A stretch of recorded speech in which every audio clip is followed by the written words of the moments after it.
अस्सलाम वालेकुम नाज़रीन, जाहिद हुसैन छीपा हाजिर खिदमत है। हमारे एक दोस्त अमेरिका में होते हैं, डॉक्टर शाहिद मंसूर। उन्होंने मुझे एक राय दी कि यार जाहिद भाई, जो हम कुरान मजीद इस्लाम 360 में तिलावत और तर्जुमा सुनते हैं, क्या ऐसा हो सकता है कि पहले, अभी तो होता यह है कि पहले अरबिक प्ले होती है और फिर उसके बाद उसका उर्दू तर्जुमा या इंग्लिश तर्जुमा प्ले होता है। उन्होंने कहा क्या जाहिद भाई ऐसा मुमकिन है कि हम पहले तर्जुमा सुने और उसके बाद अरबिक को सुने, तो हमें उसको रिकॉल करने में ज़रा ज़्यादा आसानी होगी।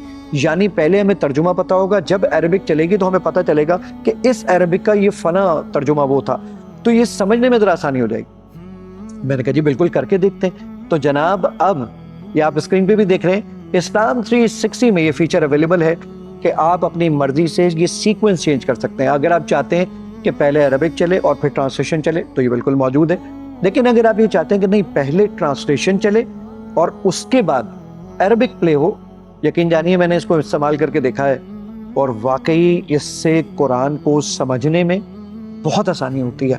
क्योंकि हम ड्राइव करते हुए और अगर ये ऐसे कभी वॉक करते हुए अगर ये सुनते हैं तो पहले तर्जुमा चले और फिर अरबिक चले तो हमें बहुत सारी अरबिक समझ आने लग जाती है। तो जनाब इस्लाम 360 के इस नए फीचर को यूज़ कीजिए और हमें दुआ में ज़रूर याद रखिए और इस वीडियो को शेयर करना मत भूलिएगा। शायद आपकी वजह से कोई लोग कुरान से जुड़ सके। अपना बहुत ख्याल रखिएगा। अस्सलाम वालेकुम व रहमतुल्लाहि ताला व बरकातुहू।